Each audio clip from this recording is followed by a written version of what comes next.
Hello বন্ধুরা, আমি আজকে নতুন গৃহিণীদের জন্য নিয়ে চলে আসলাম সহজ পদ্ধতিতে ছোলার ডালের রেসিপি। প্রথমে ডালগুলোকে ভালো করে ধুয়ে নিতে হবে। ধুয়ে নিয়ে সেটাকে সেদ্ধ বসিয়ে দিতে হবে। আলুগুলোকে ডুমো ডুমো করে কেটে নিতে হবে। আর নিয়ে নিতে হবে 3-4টে চিরা কাঁচা লঙ্কা, আদা কুচি সামান্য পরিমাণে। ডাল এমনভাবে সেদ্ধ করতে হবে যাতে ডাল বেশি গলেও না যায়, আবার খুব বেশি শক্তও না থাকে। এই ধরুন প্রেসার কুকারে 3-4টে সিটি দিলেই হয়ে যাবে আপনার ডাল রেডি।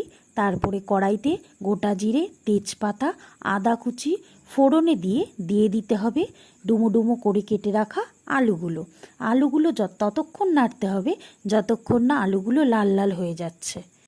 আলু ভাজা হয়ে আসলে আমি তার মধ্যে দিয়ে দেব চেরা কাঁচা লঙ্কাগুলো এবং সাইডে আমি রেডি করে নেব মশলা।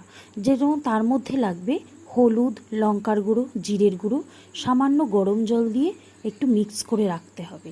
এবং আলু ভাজা হয়ে আসলে তার মধ্যে আমি সেদ্ধ করা ডালটা দিয়ে দেব সেই পেস্ট করা মশলাটা।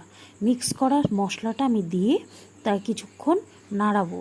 তার মধ্যে গরম জল অ্যাড করে কিছুক্ষণ গরম জল ফুটে আসলে তার মধ্যে নুন, চিনি, গরম মশলা দিয়ে ফুটিয়ে নিলেই রেডি আমাদের ছোলার ডাল। রুটি, পরোটা, লুচির সাথে খুবই টেস্টি লাগবে এই ডাল। তোমরা ট্রাই করতে পারো। ভালো লাগলে ভিডিওটি লাইক, কমেন্ট, শেয়ার করে পাশে থাকবে প্লিজ।